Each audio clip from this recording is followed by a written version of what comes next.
Hey guys, Russian Reporters here with a daily briefing on Russia and the world. Today is October 25, 2025. Russia has significantly escalated its conflict with Ukraine, initiating what appears to be a renewed winter campaign against critical infrastructure with a large scale missile attack on Kiev energy facilities. The strike, which reportedly targeted major installation like the combined heat and power plant in the Obolon district. So Russia specifically targeting facilities. Russian attack is designed in the immediate term to disrupt electricity and heat supplies for the capital of Ukraine. Russia creating immense civilian hardship. And of course, they do it on a purpose. They want to stop the war. Yet West would not allow them, the Ukrainians, to stop the war. West will fight till the last of Ukrainian. In response, Ukraine means NATO and combined West have demonstrated an expanding capability to impose direct cost of Russia by striking the Belgorod Reservoir Dam, a piece of critical infrastructure inside Russian territory. I know I have friends in Belgorod and actually spoke with them yesterday. They confirmed that Russia is struggling with gas. There are lines and lines of cars in Belgorod Oblast specifically. This attack from Ukraine carries the short term risk of catastrophic flooding and forces Moscow to reallocate scarce air defense assets away from the front lines. Over the midterm, this tit for tat escalation, targeting civilian use infrastructure, suggesting a protracted and increasingly destructive phase of the war aimed at crippling national resilience on both sides, with the long term consequences for the post conflict recovery of both nations' energy and water management system. They're just destroying Slavics. They're just destroying Slaviansky people making this fight. It's so fucking obvious. The strategic necessity for Russia to harden its border regions against such attacks is being directly challenged by systemic internal weaknesses.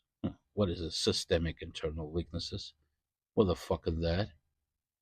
What kind of weaknesses, internal weaknesses, Russia has besides the freaking immigrants that foreign intelligence teaching and training to destroy Russia from within? There is no other weaknesses internal that Russia has. The Belgorod Dam strike underscores the vulnerability of Russian territory, a weakness exacerbated by endemic corruption that plagues the war effort. As revealed by a testimony in a bribery case in Kursk, allegations that former deputy governor accepted bribes to award contracts for defensive fortification highlight how graft may be compromising the structural integrity of Russia's defenses. Look who's talking about fucking bribes. I love United States, okay? I live here and I'm a proud citizen of United States. But United States is a fucking corrupted as the way Russia would never be. Trust me. I'm 15 years in United States and I spent 32 years in Russian Federation.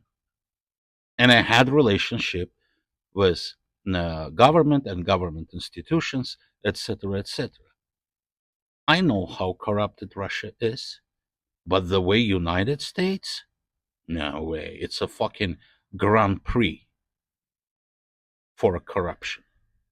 In the immediate term, this rehabilitation undermines public trust and prompts federal scrutiny.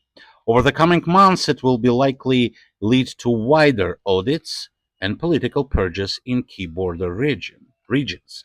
But it also points to a significant long term risk that fortifications built on a foundation of corruption could create tactical weakness, potentially offering future opportunities for Ukrainian exploitation and demonstrating how internal decay poses a direct threat to Russia's national security. Again, the direct threat to Russia's national security is this immigrants that they are training, and I'm talking about the uh, crazy Islamists.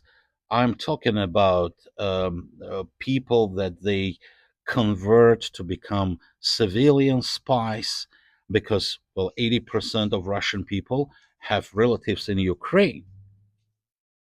You know, this is only internal threat Russia has. It's artificially created threat by Western intelligence agencies. While grappling with kinetic exchanges and internal corruptions, the Kremlin is simultaneously executing its deeper strategic objective, as evidenced by development in Moscow of a new manual for the ideological indoctrination of youth in occupied Ukrainian territories. What choice they do have? They don't have choice. And yes, the minds of youth matter. Just to understand where so-called deep state, where they heading to understand this, watch where Mr. Beast, I hope you know this crazy idiot, Mr. Beast, watch where he is going uh, to film his next video. Just watch his account, because through Mr. Beast, that has, I don't know, 100 million followers, whatever, they control minds of our youth. So you want to know 30 years 30 years forward strategy of a deep state? Follow Mr. Beast account. The short-term effect is to instill a climate of fear and surveillance, targeting children who express any pro-Ukrainian sentiment. In the midterm, the systematic Russification program seeks to cultivate a new generation loyal to Moscow, thereby cementing its control over the territories. Looking the years ahead, this effort at cultural engineering is Russia ultimate intended endgame, revealing that missile strikes on Kiev and the defensive preparation in Belgorod are merely tactical component of a much larger long-term project to permanently absorb parts of Ukraine by destroying its identity, a strategy that combines overwhelming military force with calculated social and ideological control. Well, of course, not the uh, not to absorb parts of Ukraine, but to absorb the whole Ukraine. I don't even have a doubt. Ukraine is Russia. Trust me. Yes, it will be geopolitically uh, separated. Uh, Russia needs some middleman, a middle country in between it, but Ukraine will be Russian, pro-Russian. They're not trying to destroy Ukrainian identity, a national dignity. In fact, Russians Russians publicated more books in Ukrainian and about Ukrainian than Ukrainian itself. And I'm talking about not propaganda books, but books, normal books. Today is October 25, 2025, and this is Russian Report with Vlad Gasparian. Thank you. Please subscribe and share with your friends. Thank you. Bye bye.